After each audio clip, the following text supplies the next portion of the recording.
The night of the 9th of July, 1943, Italy. Allied forces land in Sicily, opening a new front in Europe and bringing the war directly to Italian soil. Within weeks, the fascist regime begins to collapse. Benito Mussolini, who has ruled Italy for more than 20 years, is removed from power by order of King Victor Emmanuel III and placed under arrest. However, he is soon rescued by German commandos and transported to northern Italy, where he is installed as the head of a new fascist state under German control.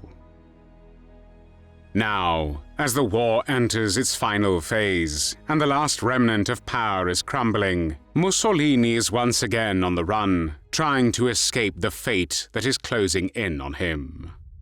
At his side is a young woman who remains loyal to him until the very end, sharing his rise, his power, his secrets, and his final downfall. Her name is Clara Petacci. Clara Petacci was born on the 28th of February 1912 in Rome, then part of the Kingdom of Italy, into an influential and wealthy family. Her father, Francesco Petacci, studied medicine and opened his own practice in Rome. He married the ambitious Giuseppina Persichetti, a relative of Pope Pius XI, and later became the Pope's personal physician. Clara, whom everyone called Claretta, grew up with two siblings. Her older brother studied medicine but later turned to business, while her younger sister became an actress. Clara attended prestigious schools for girls from wealthy families. She was talented in music and the visual arts, wrote poems, and considered a career as a painter or actress. On the 30th of October 1922, Benito Mussolini came to power in Italy after the March on Rome, when fascist supporters forced the government to hand him authority. He soon established a dictatorship, suppressing political opposition, controlling the press, and promoting aggressive nationalism. His regime emphasized loyalty to the state, militarization of society, and expansionist ambitions aimed at restoring Italy's power and influence in Europe and beyond. The Petacci family supported the new regime, and for the young Clara, it was Mussolini himself who became the center of fascination. He called himself Il Duce, a title derived from Latin meaning leader. To her, he became both an idol and a distant, almost mythical figure. When an assassination attempt was carried out against Mussolini in April 1926, the 14-year-old Clara reacted with intense emotion. In her diary she wrote, "Oh Duce, why could I not be there with you? I would have strangled that murderous woman." Around this time, she also began writing him letters filled with admiration and devotion. In 1932, at the age of 20, under pressure from her parents, Clara became engaged to an Italian Air Force officer, Riccardo Federici. Before the marriage could take place, however, an event occurred that would completely change the course of her life. One warm day in April 1932, the Petacci family set out on a trip to the seaside town of Ostia in their newly purchased convertible. As they drove along the road, a passing car caught Clara's attention. It was an open Alfa Romeo, one she immediately recognized from magazines. It belonged to Benito Mussolini. Overcome with excitement, she stood up and began waving her hat, shouting, "Duce, Duce." She had just seen her idol. The Petacci family followed the car, but around the next turn, they found it pulled over at the roadside. It was there, for the first time, that Clara Petacci came face to face with Benito Mussolini, a man she believed was loved and admired by all of Italy. She was only 20 years old. He was 48. Only a few days after their first meeting, Mussolini invited Clara Petacci to see him again, and it was likely that their relationship became intimate almost immediately. The affair lasted only a few months. Mussolini, who maintained relationships with multiple women while also being married to Rachele Mussolini, with whom he had 5 children, soon ended it. According to recollections of his personal attendant, women were brought to him daily, and Mussolini took pride in the number of his lovers. The Italian dictator persuaded Clara to go through with her engagement and marry her fiancé.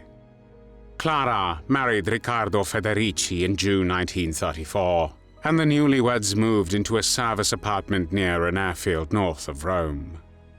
It was a quiet and unfulfilling marriage. Clara, however, could not forget Mussolini. At this point, her ambitious mother, Giuseppina Petacci, took action. She purchased a large villa in Rome, located directly opposite Villa Torlonia, Mussolini's residence, and offered Clara a room there whenever she wished to take a break from her husband. Giuseppina Petacci also arranged a private meeting with Mussolini at the Palazzo Venezia. What was said during the meeting remains unknown.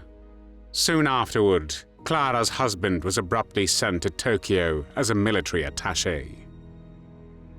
The decision took immediate effect, and he did not even have time to say goodbye to his wife. Clara did not mourn his departure. On the contrary, she was relieved that he did not expect her to accompany him. She did not know who had arranged his transfer.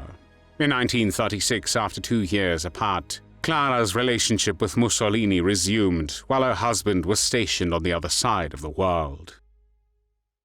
From that moment on, she gained a privileged position. Clara Petacci became Mussolini's principal and permanent concubine, the only woman granted bodyguards, a driver, and access to his private apartment in the Palazzo Venezia in Rome. Over the following years, she was constantly at his side. They met almost daily, and Mussolini called her every day, both to maintain control and to reinforce her sense of importance. Mussolini spoke to her about everything. Clara recorded their conversations in great detail, ignoring his repeated requests not to write them down. Her notes did not focus on her own emotions, but on Mussolini himself, his behavior, his thoughts, and his private life. Clara struggled with jealousy, as Mussolini continued to see other women, and she found it difficult to accept this. On the night of the 12th of March 1938, as the geopolitical situation in Europe began to change, Mussolini tried to calm her jealousy. His effort was successful. She later wrote, "We made love as never before, until his heart hurt, and then we did it again. Then he fell asleep, exhausted and happy." The next day, Germany formally annexed Austria in the event known as the Anschluss. In September 1938, after returning from the Munich Conference, where European powers allowed Nazi Germany to annex the Sudetenland, a border region of Czechoslovakia with a significant ethnic German majority, Mussolini spoke to Clara with admiration for Adolf Hitler. He told her, "The Führer is very sympathetic. Hitler is, at heart, an emotional man. When he saw me, he had tears in his eyes. He liked me very much." The Petacci family benefited significantly from their connection to Mussolini. Clara's mother founded a charitable organization to support poor women, with Clara as its public face. However, only a small portion of funds reached those in need. Most of the money remained within the Petacci family. Clara's brother, Marcello, a skilled businessman, and Mussolini's secretary helped manage these arrangements. The Second World War started on the 1st of September 1939, when Nazi Germany invaded Poland. During the war, Italian forces fought alongside German troops in North Africa, the Balkans, and on the Eastern Front. These campaigns brought suffering rather than success. Equipment was poor, leadership was often ineffective, and defeats soon followed one another. Italian soldiers endured hunger, cold, and heavy losses, and at home civilians faced shortages, bombings, and growing doubt about their role in the global conflict. As the Axis position weakened, faith in the regime eroded, and resentment toward Germany increased. On the 25th of July 1943, after Allied troops landed in Sicily at the beginning of the month, Mussolini was removed from power by order of the Italian king, Victor Emmanuel III, and placed under arrest. A new government under Marshal Pietro Badoglio sought a way out of the war, and in September 1943, Italy signed an armistice with the Allies. The announcement brought chaos instead of peace, as Nazi Germany reacted immediately with Operation Achse, a rapid military takeover of central and northern Italy. Italian units were disarmed, soldiers were captured, and German forces seized Rome and other major cities. Mussolini was rescued from his imprisonment by German commandos and installed as head of the Italian Social Republic in the north, a puppet state entirely dependent on German power and military. As Allied forces advanced and German control began to collapse, the Petacci family, including Clara, fled to northern Italy. By early 1945, as defeat became inevitable, Mussolini offered Clara the chance to escape to neutral Spain, a country whose regime had been supported by Fascist Italy during the Spanish Civil War. However, she refused to leave him. Even in these final months, they remained in contact. Clara lived in the town of Merano, while Mussolini stayed near Lake Garda. They met whenever possible, often traveling halfway to see each other. By the spring of 1945, Mussolini understood that the Italian Social Republic would not survive. He fled to Milan, where German forces were already preparing to withdraw. Accompanied by Clara, he joined a convoy of vehicles heading north toward Lake Como and the Swiss border. At one point, he attached himself to a German unit, hoping to reach the city of Innsbruck under their protection. When the convoy was stopped by Italian partisans, the Germans were allowed to continue, while the Italians were separated and held back. Mussolini put on a German uniform and attempted to pass unnoticed. Near the town of Dongo, the vehicles were searched. Mussolini was recognized and arrested. The order was clear. There would be no trial. On the 28th of April, 1945, the 61-year-old Benito Mussolini and the 33-year-old Clara Petacci were taken to the village of Giulino di Mezzegra and shot.